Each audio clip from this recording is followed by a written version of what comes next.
Welcome back to War Thunder and welcome to the tank review on the Jagdpanzer 6 Jagdtiger, which is a rank 5 bat rating 7.0 monstrosity with a lot of advantages but also a lot of disadvantages. Obviously, I will give you a full rundown on the statistics of this tank, will point out its strengths and weaknesses, how to play it, how to make it work, but also how to take it out effectively on the battlefield, together with a in-depth description and comparison to its major opponents on the battlefield. Furthermore, you see some Ace Tanker gameplay in both arcade and realistic. The Jagdtiger is one of the oldest tanks in the German tech tree because it is in there since the beginning and it houses one of the most destructive weapon systems within War Thunder.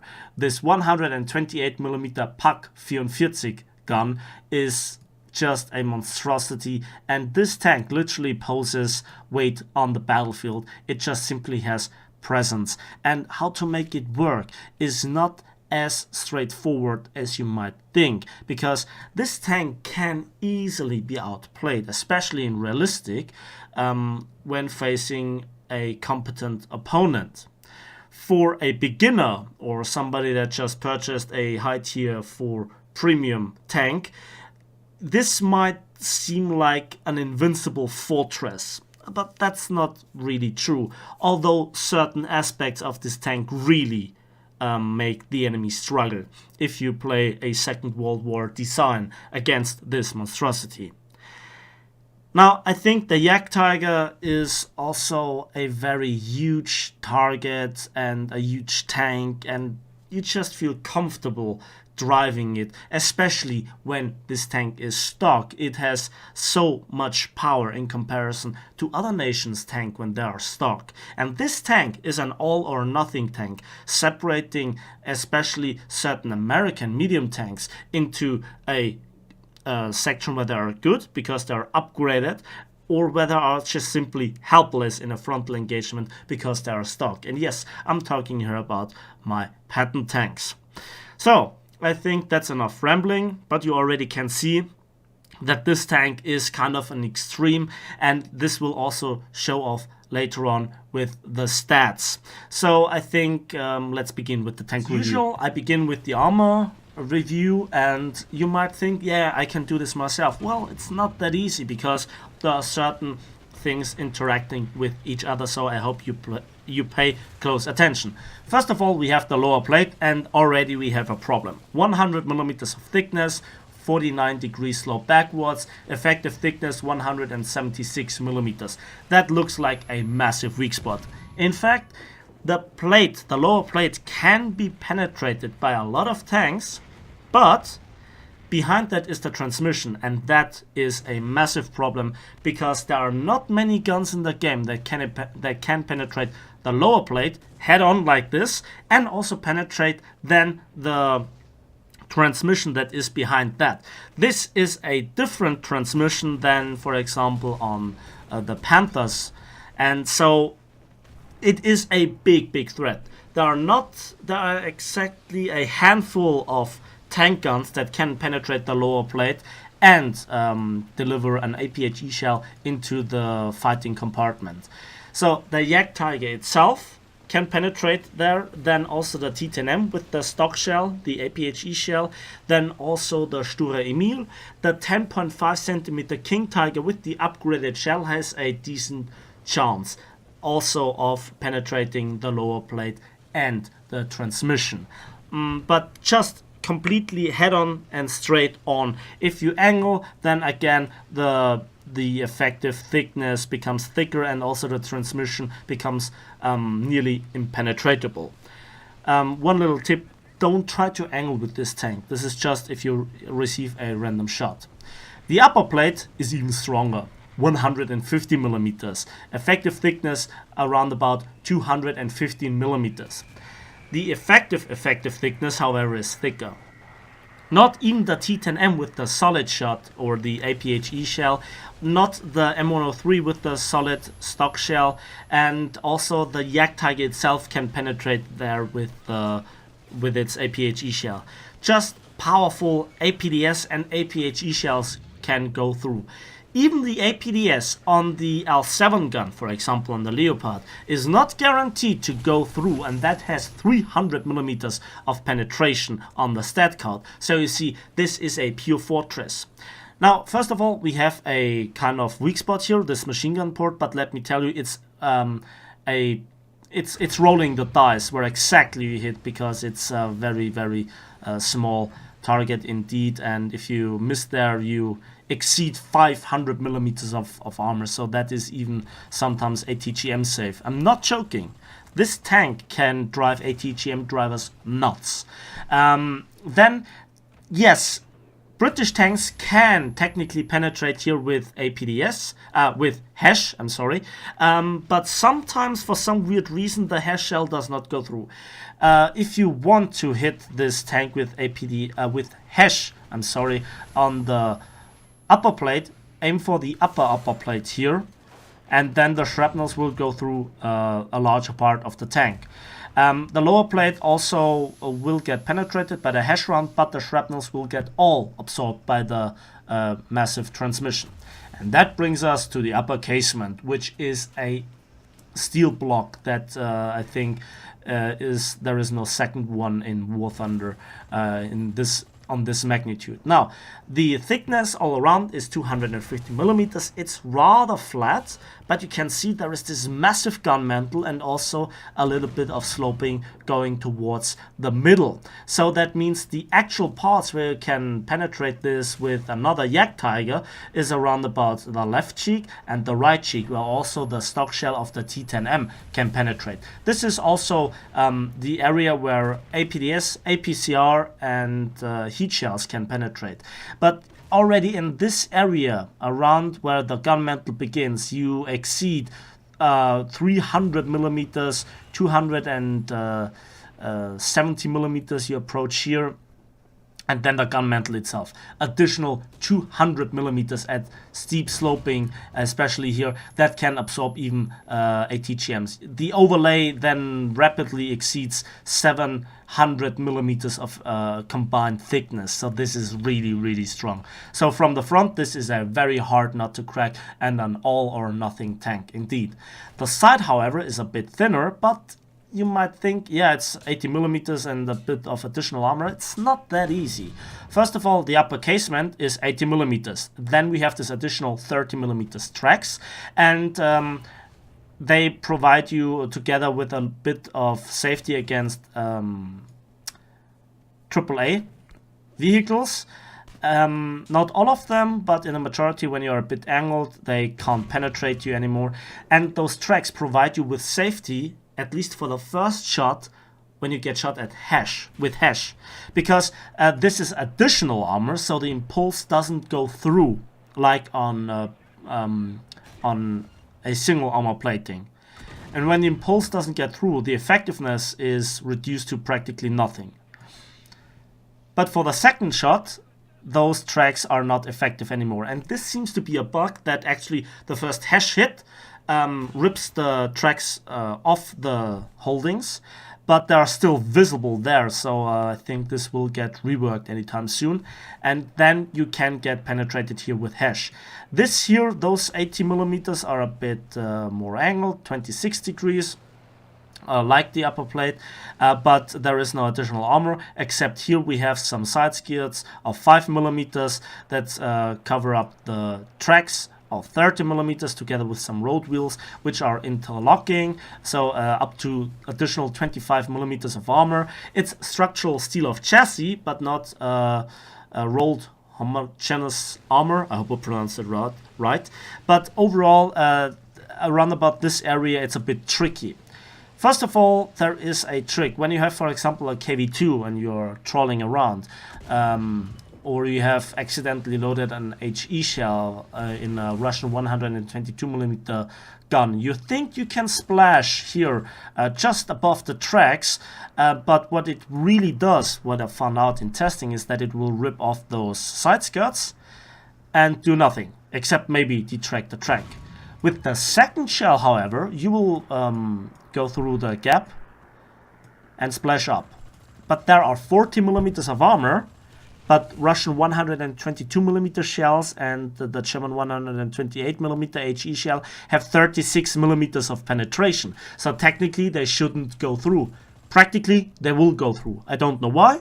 It's just how it works. So just a little tip at this. So the rear of the tank is also nicely armored indeed. 80mm sloped backwards at 28 degrees, giving it an effective thickness of over 90mm, with some additional armor here around the exhaust pipe holdings that can create weird bounces. The back of the upper casement is also flat and 80mm thick, but also some kind of overlay partially with those 80mm doors. They are not a weak spot. Then from above, this tank is also pretty funny because 40mm on the engine deck, then 30mm around the radiators and kind of where the air intake or outtake is. So that is a bit thinner, but still not thin for the upper part of a tank. The deck of the combat housing is 45mm thick and 50mm on the front. So frontally, this is also HE shell safe, except if you shoot exactly here with KV2 HE shell, but then the damage is not that great. Now we will see why. First of all, let's talk about the crew. We have 6 crew members indeed. We have the machine gunner and the driver sitting in the front, and then we have also the gunner and 2 loaders on the right side together with the commander on the left side. Then we see that there is a lot of ammunition in the tank. I will come to this in a moment. Then we can see that the engine together with the fuel tank sits in the back, which they will burn very often, together with the transmission in the front. And the transmission is the thing that really drives your enemies crazy. They can penetrate the lower plate with ease, but then so many shrapnels get stuck in this long and big transmission and do absolutely no damage to the crew.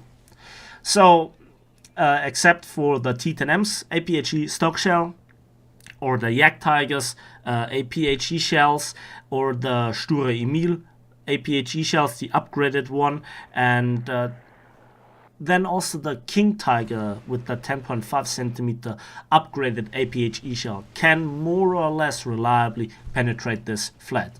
When you are below this tank, like 5, 6, 7 degrees below it, shoot the lower plate. Then you have a decent chance of going through. But on level ground, unpenetratable. Same goes for the upper hull again, and once you penetrate it, you have this huge combat zone, and again, you need powerful APDSHE shells to one-shot this tank, because the tank is so huge. Now, I also was one-shotted by 76mm APDSHE shells from a normal Hellcat by a side shot, and that is the next part. When you get shot in the side, it's not really great. You have all this ammunition lying around here on the bottom of the tank and also on the side, where it also is on the Jagdtigers, for example. How much shells should you use? Well, it's a bit weird, because first those warheads here get removed, then those ones here, and then those propellant charges and those propellant charges. At the end of the day, when you have just 11 shells left, one is registered as being in the breach, then you have those 5 propellant charges left, and those 5 propellant charges on the other side symmetrically, with 5 warheads here and 5 warheads here. So there, at the end of the gun breach, there is always ammunition in the shape of warheads, and here. But you already can see when you get flanked by a British tank, there are many places where a solid shot will go right through without doing any damage. Same goes frontally. This tank has a surprising amount of durability for frontal penetrations by APDS or even certain heat rounds or other solid shots. And we will come to this back in a moment, but when this tank shoots back, you have severe problems. Then there is this massive gun breach, and it takes a long time to repair. The same goes for any kind of damage that this tank receives. It takes an awful long time to repair it, which is a shame. So You can see the interior is wide, but it's also a huge target. And very often it's better to not get hit at all instead of get penetrated at the edge of the fighting compartment. So I think that's enough about the tank. Let's move on to the mobility aspect. The Jagdtiger has the most powerful engine in this comparison with 700 horsepower, which is practically the same engine that you will find in the Tiger E. But the Tiger E is a significantly lighter tank in this respect, and the Jagdtiger is really a heavy tank with 75.2 tons. Now, just the T95 and the Tortoise are heavier, and also their respective horsepower to ton ratios are lower. With 9.3 horsepower to ton ratio, the Jagdtiger is kind of in the middle field. Just the Conway and also the SU 122 45 or a 54 have significantly better horsepower to ton ratios. However, the top speed is the second highest with 42 kilometers an hour. Just the SU 122 54 is significantly faster in not just the theoretical top speed, but also the real top speed. And you are actually surprisingly fast in a straight line on even terrain. You actually can come close to your top speed on flat terrain, medium terrain. You are mostly having a top speed of 30 to 32 kilometers an hour. The reverse speed is indeed not too bad with minus 11 kilometers an hour, but it is really slow in comparison to its predecessor, the Ferdinand, which has this unique Porsche kind of transmission that goes as fast backwards as it goes forwards. With the exception of the SU 122 54, you have, alongside all the other tanks in this comparison, neutral steering, which helps this tank out greatly. Now, don't get me wrong, the Jagdtiger is really not that slow in a straight line, but in terms of maneuverability, it is not that great. One tip that I can give you right now is try to stay in 4th gear when you turn. Not in 3rd gear, not in 5th gear, in 4th gear. That is important and you have to work that out. Now let's talk about the business end of the Jagdtiger, which is its monstrous 128mm gun, which is the highest caliber of this pack 44 in this comparison. Now, I was asked recently why I actually show the caliber. Well, it is important for certain armor shell interaction rules and some overmatch mechanics. And with this 128mm by pure caliber size, you bounce less on certain armor platings than you do with, for example, the long 88 mounted on the Ferdinand, which is kind of famous for bouncing a lot. Now, you have 40 rounds in total, but the reload is really long. 18.2 seconds for an A screw is 54% longer in comparison to the rather fast reloading long 88 on the Ferdinand. And yeah, even certain tanks like the T95, which has a rather long reload for its caliber and also longer than, for example, nearly the same gun as on the T29, has 15% less reload. The SU 122 54, which has around about the same caliber roughly, tops the reload by 32%. The Tortoise just has half the reload, and even the Conway has 18.1 second shorter reload. So you have the longest reload of any tank destroyer in this comparison. I think just the IS-4 is in this battle rating range where it takes longer to reload. Then the rest of the gun handling stats are not too good either. Just 5 degrees of turret rotation speed, or how fast the gun traverses, for an expert crew fully, or an ace crew fully upgraded. 5 degrees, that's not really fast. Surprisingly, in this respect, the SU 122 54 has just around about 19% faster reload. The rest of them, of your opponents, have much faster, gun traverse speeds between 8 and 10 degrees per second. The Conway is kind of a bit weird because it has an actual turret and not a casemate, so it is 260% faster.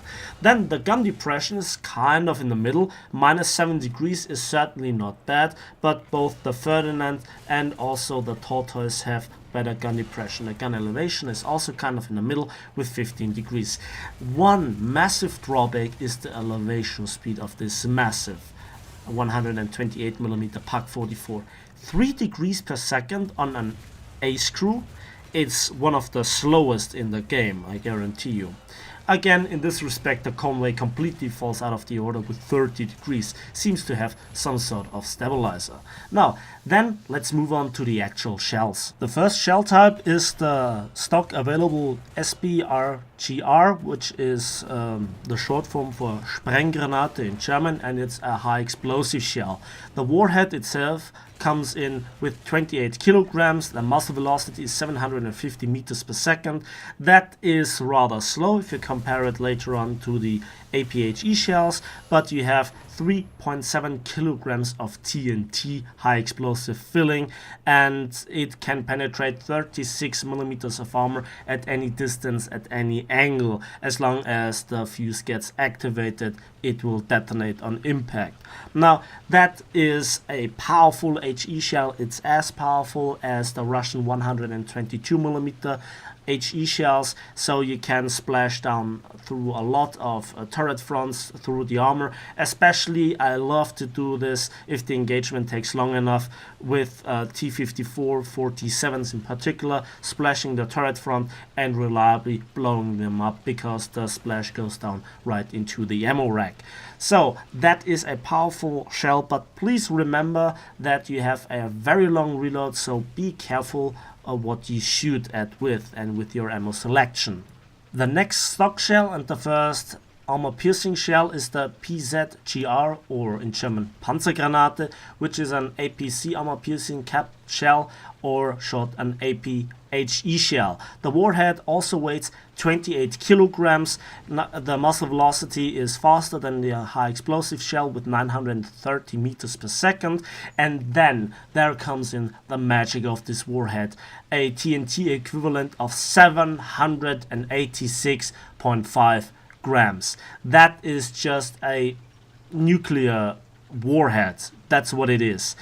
One problem though, you have a fuse sensitivity of 28 millimeters, so you have kind of a problem with bringing the shells to detonate when you shoot at lightly armored vehicles. But once the shell is within the tank, it's dead. And 266 millimeters of penetration is really great, but it falls off rather quickly up until the point that you just have 157 millimeters of penetration at against flat armor at 2000 meters. But it works decently against sloped armor for a kind of APDSHE shell type. The second armor piercing shell type is the PZGR 43 or Panzergranate 43, which is an armor piercing capped ballistic capped APDSHE shell type. It has nearly all the same stats: 28 kilograms of warhead mass, 930 meters per second muzzle velocity, and 786.5 grams of TNT equivalent with the same fuse sensitivity. The initial penetration values are not that much better, just by 3 millimeters, of 269 millimeters at point blank range. But at 2000 meters, we have a nearly 25% higher penetration retention with 208 millimeters. So at range, this shell is better. But most engagement ranges are mostly between 500 meters. The difference is not that much. So upgrading is not that urgent, although having it is always nice.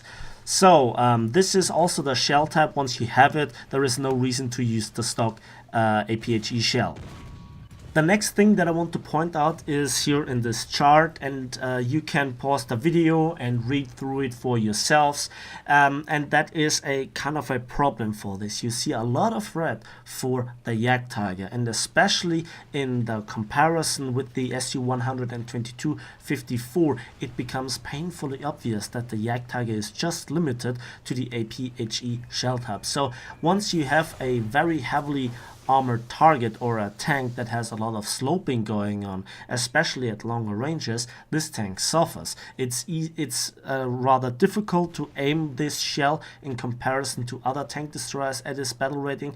The reload is exceptionally long, and you also have kind of a limited amount of ammunition supply if you take the minimum load of 11 shells, and furthermore you have nothing but the APDSHE shell.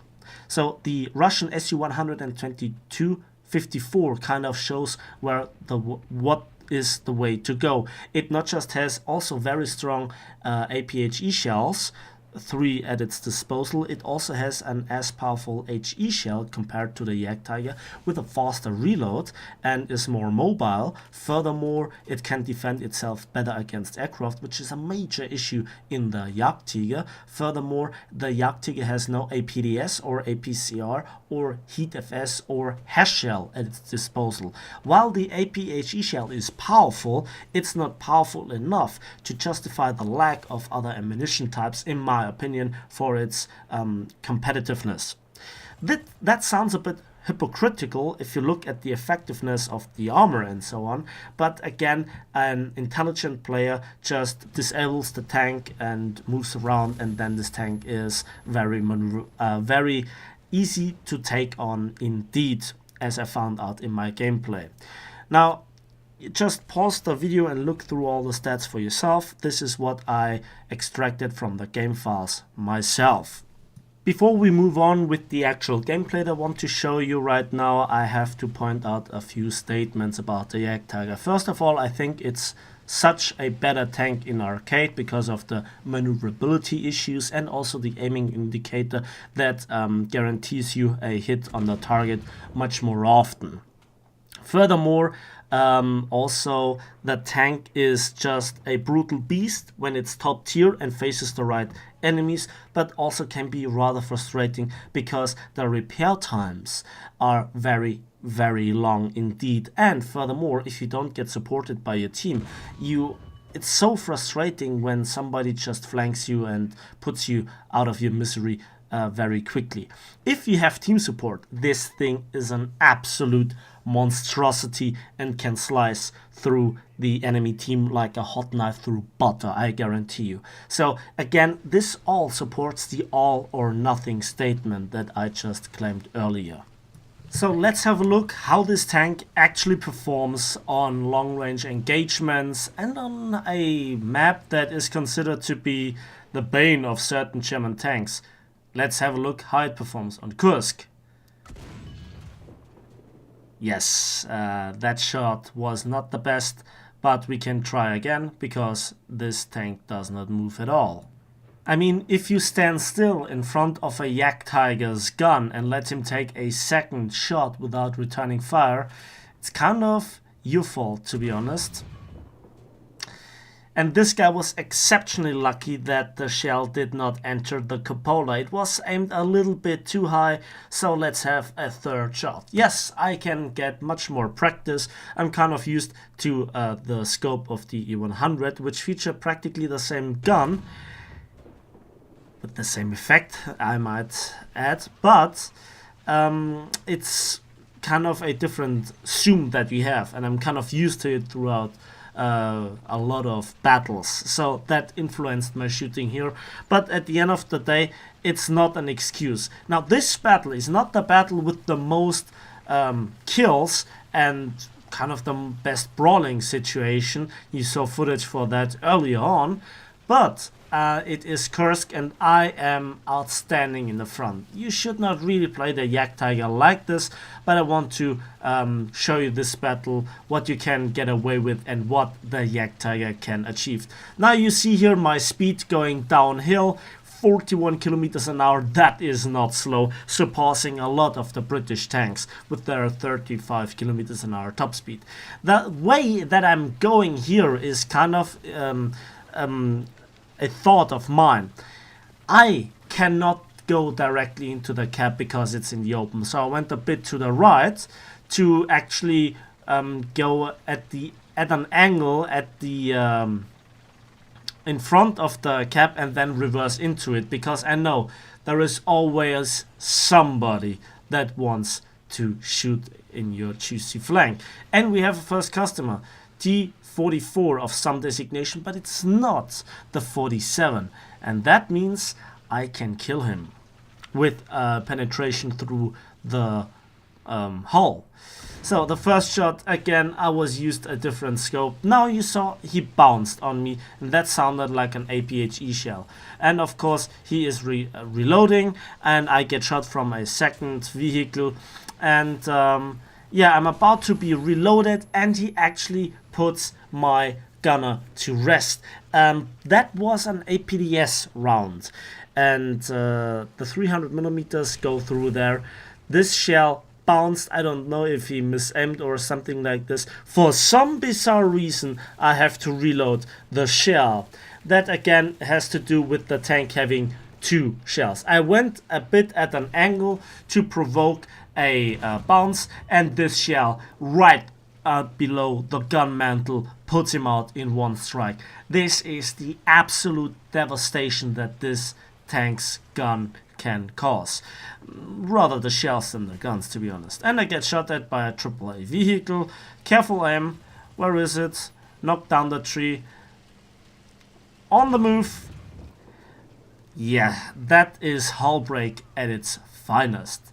Double strike. And you can see I reverse into the cap circle, presenting just the frontal armor and the gun towards the positions that I expect enemies to be. And yeah, there is no one even close to my position. Many people do not know that the 6-7 line of the Kursk map provide you with a lot of cover if you know where to find it.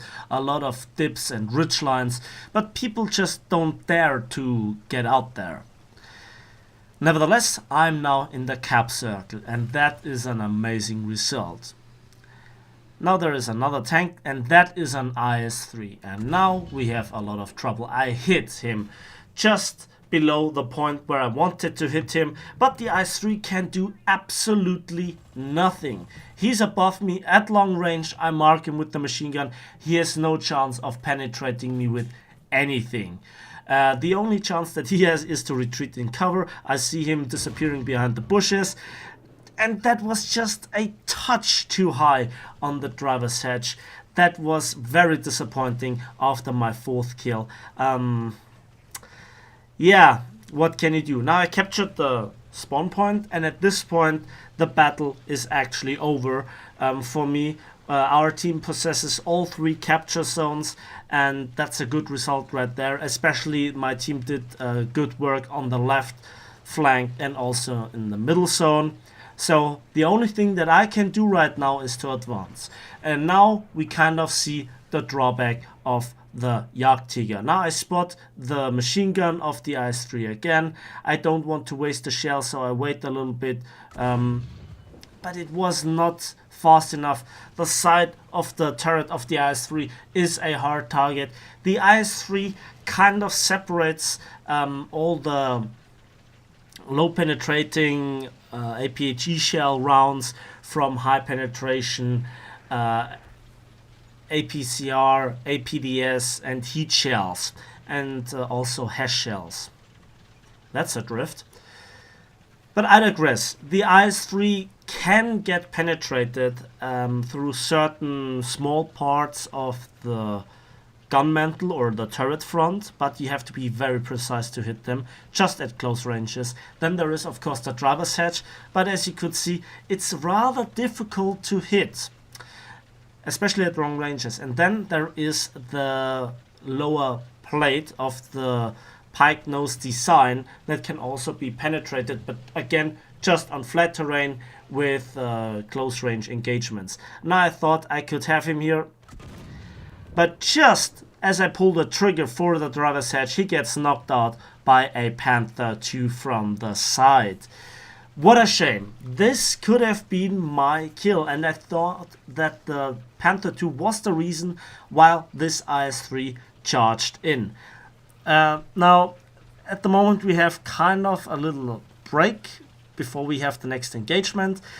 Now, the gun handling is rather rough indeed, especially at close ranges with the rather nice zoom that you have on the Jagdtiger.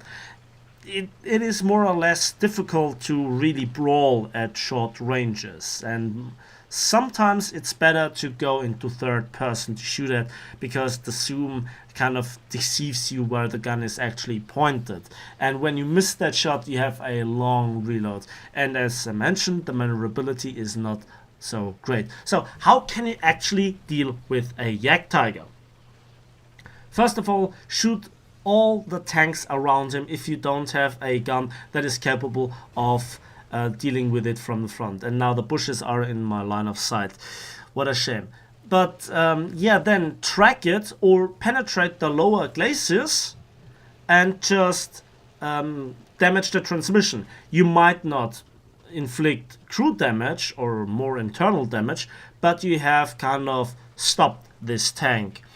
And that is really great, because then you can flank it, and the turret or the gun traverse is limited on this tank, and that means that you do not even have to really flank this tank. The repair times on the Jagdtiger are insanely high and deeply frustrating, and you need a squad member to reduce it to an acceptable level. Remember, what you just saw in all the clips before was a very experienced expert crew, and even with an ace crew you do not get that much better. German heavy tanks and heavily armored tank destroyers have for some bizarre reason a lot of crews that struggle to repair the tanks at all. For example, the T-29 has insanely fast repair times in comparison. Furthermore, this tank is highly vulnerable for APDSHE shells from the side. Now, I mentioned this in the tank review earlier, that there is a lot of space, and that's certainly true, but especially American 90mm shells, when placed centrally, do just always one-shot you, and that is a shame. You do not have the survivability of a mouse in comparison. Now, I got shot from the side by this what is it, an ASU 85, and that is deeply frustrating, because that is a lightly armored tank destroyer. I have no option to deal with this tank, and now he gets shot at by the Panther II. So this shows you how valuable teamwork is, because I would be dead right now if this tank would not have been disabled. The gun breech got damaged again, 60 seconds repair time. That's insane. Yes, in this moment I'm down to 2 crew members, but even with 6 fully alive crew members, I would have at least 50 seconds repair time. I can guarantee you that. So that's the battle. 1 insanely awesome zone captured and 4 ground units destroyed. Let's have a quick look at the post-battle results for the Jagdtiger. So for 4 kills and 1 capture zone, I got nearly 27,000 silver lines and 3,432 research points. Not the greatest income. Second place with 1,686 score points. So that is the Jagdtiger for you.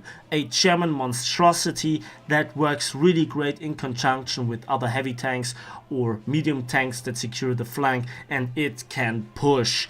It can inflict a lot of fear within the hearts of enemy medium tank drivers if they stand in front of you. It has the most destructive APDSHE shell at this battle rating and in practice overall for a normal anti-tank gun, and I like it, but please remember, this tank is better in arcade than it is in realistic, and I think with that, I say I hope you enjoyed the tank review. If so, please give it a like, it helps out the channel greatly. Subscribe if you want to see more, and we will see each other on the battlefields of War Thunder.